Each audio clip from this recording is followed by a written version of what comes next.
Hello friends, MIQ में आपका स्वागत है। आज हम इस वीडियो में क्लास 6 की ओल्ड NCERT की हिस्ट्री से चैप्टर 5 पढ़ेंगे। तो देखते हैं चैप्टर 5 है मौर्य साम्राज्य। इसमें हम देखेंगे मौर्यों ने किस प्रकार शासन किया और उनका शासन कितना बड़ा था और उन्होंने कितने क्षेत्रफल पर शासन किया और उनकी शासन प्रणाली कैसी थी, और भी बहुत चीजें हम देखेंगे। तो चलिए सबसे पहले देखते हैं मौर्य राजा। ईसा पूर्व 4वीं सदी में मगध पर नंद राजाओं का शासन था और वह उत्तर भारत का सबसे शक्तिशाली राज्य था। नंद राजाओं ने करों की वसूली से अपार संपत्ति जमा कर ली थी और उनके पास एक विशाल सेना भी थी, परंतु वे कुशल शासक नहीं थे और लोकप्रिय भी नहीं थे, इसलिए उनको उखाड़ फेंकना कठिन नहीं था। चाणक्य नाम के एक ब्राह्मण मंत्री ने, जो कौटिल्य के नाम से भी प्रसिद्ध है, मौर्य वंश के तरुण चंद्रगुप्त को शिक्षा देकर तैयार किया और नंद राजा को सिंहासन से उतार दिया। ऐसा समझा जाता है कि नंद राजा लोकप्रिय नहीं था, शायद इसलिए लोगों ने नए राजा का स्वागत किया। मौर्य साम्राज्य शुरुआत में जब चंद्रगुप्त मौर्य का शासन था, तब ये अफगानिस्तान, गांधार तक फैल गया था।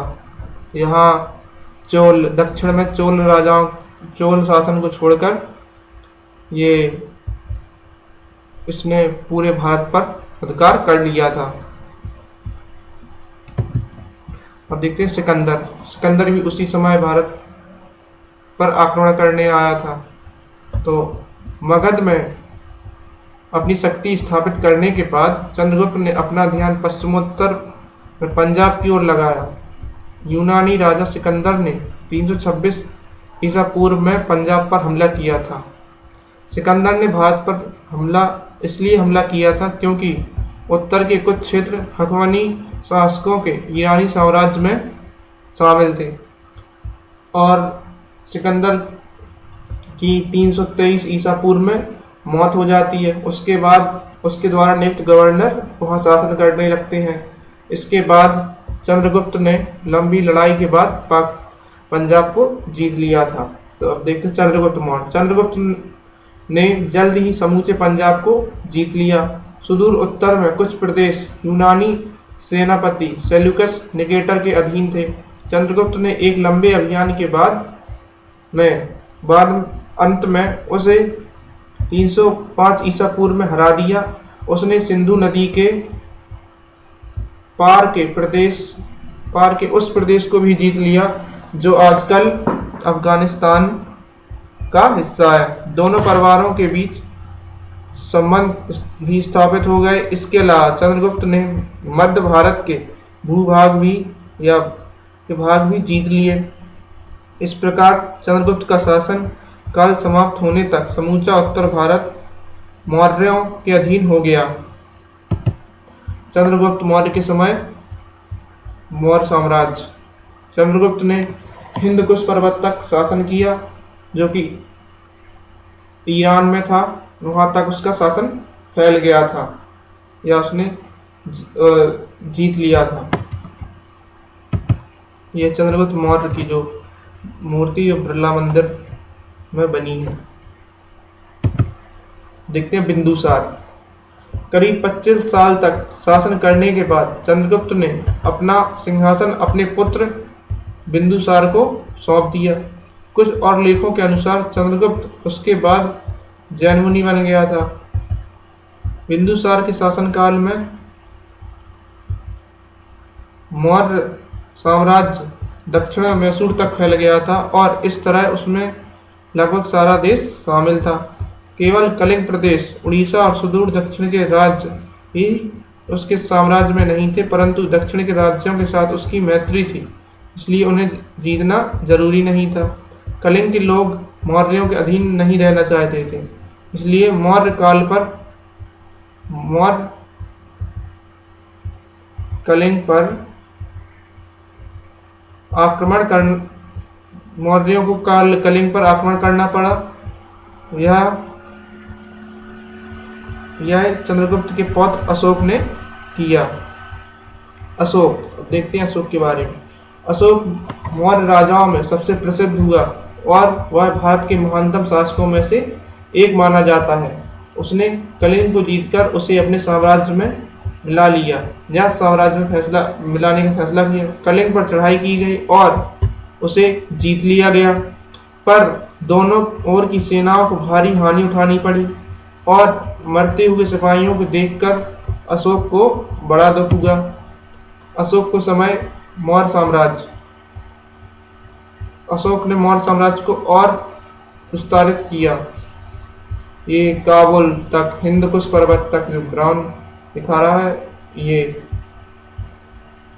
यहाँ तक, ये लेक शाइस्तान तक अशोक का साम्राज्य फैल गया था। और ये कलिंग जीतने से पहले, ये कलिंग जो फ्री था अशोक मौर्य साम्राज्य से।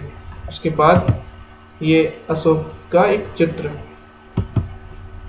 युद्ध, अशोक को बड़ा दुख हुआ था, तो युद्ध से पीड़ित स्त्रियों और बच्चों को देखकर भी उसे बड़ा कलेश हुआ था। इसने फैसला किया कि वह आगे कोई युद्ध नहीं करेगा, बजाय इसके बाद प्रयत्न करेगा और लोगों को समझाएगा कि वह शांतिपूर्वक रहे। उसके आगे के 30 साल के शासनकाल में कोई युद्ध नहीं हुआ। बताया जाता है कि मतलब जैसे हेनसांग, जो कि चीनी यात्री था, उसने अपने ग्रंथ में लिखा है कि कलिंग में इतना रक्तपात हुआ था कि 1 साल तक वहां मांस का कीचड़ बन गया था।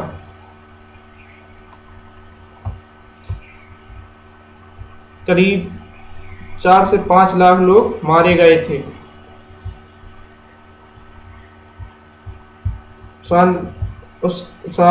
अशोक के शासनकाल के अगले 30 वर्ष में कोई युद्ध नहीं हुआ। कलिंग मौर्य साम्राज्य का हिस्सा हो गया था। अपने शासन के 12वें वर्ष के बाद अशोक ने राजाज्ञा जारी करना शुरू कर दिया।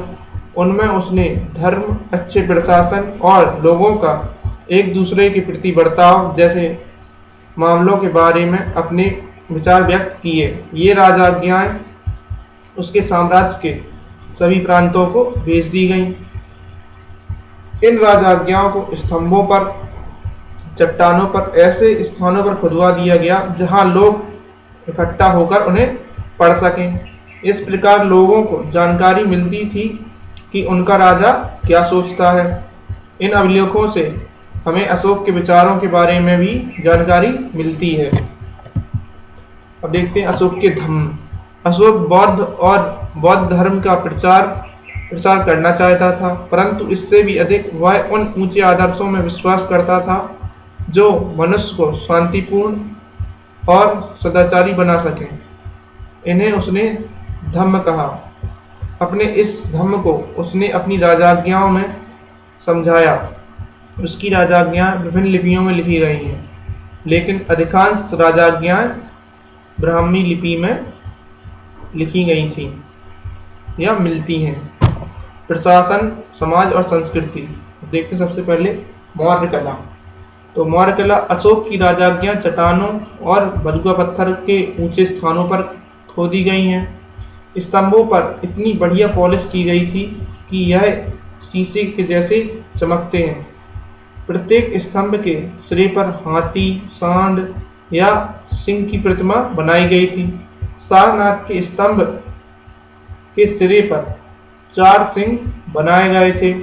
1947 में भारत जब स्वतंत्र हुआ तो 4 सिंहों की इस बनावट को भारत के राष्ट्रीय चिन्ह के रूप में अपनाने का निर्णय लिया गया।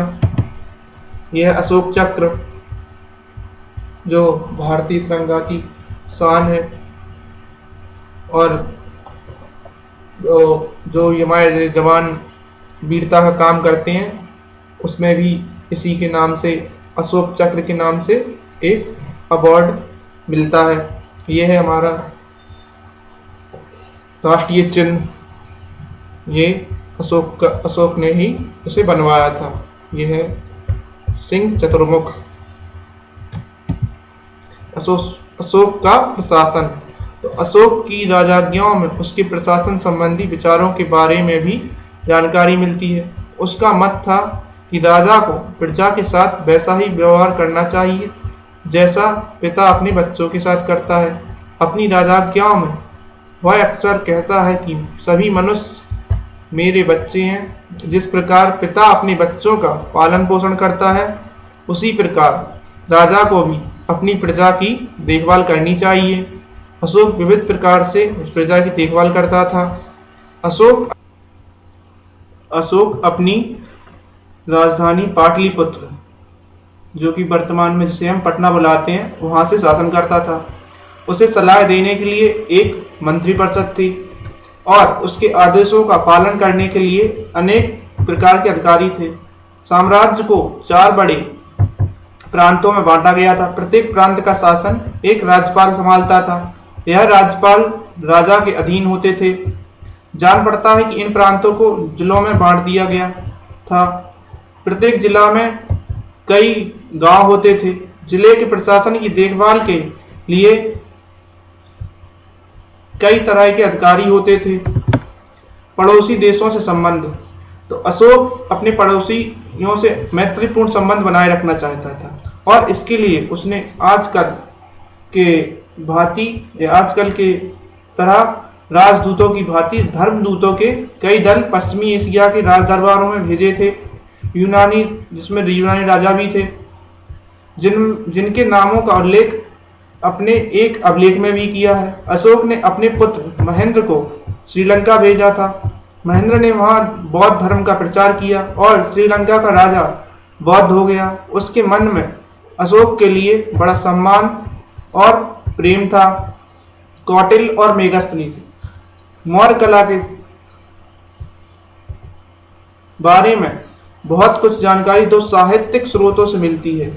उनमें से एक है अर्थशास्त्र, जिसका आज अधिकांश हिस्सा उपलब्ध है। चंद्रगुप्त मौर्य के प्रधानमंत्री कौटिल्य ने इसे लिखा था। इस ग्रंथ में कौटिल्य ने समझाया कि एक अच्छे शासन का संगठन किस प्रकार किया जाए।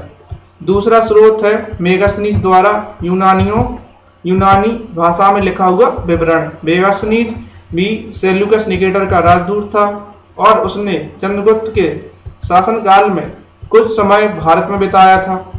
मेगस्थनीज का वृत्तांत, जिसका दुर्भाग्य से कुछ ही अंश बचा है, आंखों देखा वर्णन है। समाज। मेगस्थनीज लिखता है कि अधिकतर लोग खेती-बाड़ी करते थे। उनकी या तो भूमि अपनी होती थी या फिर राजा की भूमि पर काम करते हैं। वह गांव में सुखपूर्वक रहते हैं। चरवाहे और गड़रिया भी गांव में ही रहते थे। बुनकर, बढ़ई, लोहार, कुम्हार और अन्य कारीगर नगरों में रहते थे। उनमें से कुछ राजा के लिए काम करते थे, जबकि कुछ नागरिकों के इस्तेमाल के लिए चीजें तैयार करते थे।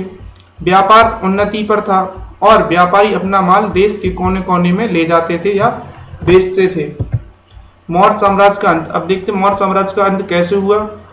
तो मौर्य साम्राज्य 100 से कुछ अधिक साल तक टिका रहा और अशोक की मृत्यु के बाद वह छिन्न भिन्न होने लगा। साम्राज्य के विघटन के कई कारण थे। एक तो यह था कि अशोक के उत्तराधिकारी दुर्बल थे और वे साम्राज्य का शासन अच्छी तरह संभाल ना सके। दूसरा कारण यह था कि साम्राज्य के विभिन्न प्रदेश अत्यधिक दूरी के कारण एक दूसरे से अलग पड़े हुए थे और इसलिए प्रशासन में संपर्क स्थापित करने में कठिनाई होती थी। एक विशाल सेना और विशाल प्रशासनिक सेवा का खर्च उठाने के लिए भी भारी धन की आवश्यकता होती थी। शायद बाद के मौर्य शासक इतने भारी खर्च के लिए पर्याप्त कर वसूल नहीं कर पाते थे और धीरे धीरे मौर्य राज्य के विभिन्न प्रांत भी अलग अलग होने लगे। और अंत में स्वतंत्र बन गए। फूट का नतीजा यह हुआ कि चंद्रगुप्त द्वारा यूनानियों को हराने के 100 साल बाद बखनिया के यूनानी राजाओं ने पश्चिमोत्तर प्रदेश के एक भारतीय राजा पर आक्रमण किया। इस राजा को अकेले ही आक्रमण का सामना करना पड़ा, किसी दूसरे भारतीय राजा ने उसकी मदद नहीं की, इसलिए यूनानियों से पराजित हुआ। 20 साल बाद 185 ईसा पूर्व में पुष्यमित्र शुंग ने अंतिम मौर्य शासक की हत्या करके शुंग वंश की स्थापना कर दी। Thanks for watching, have a nice day. अगले वीडियो में फिर मिलेंगे।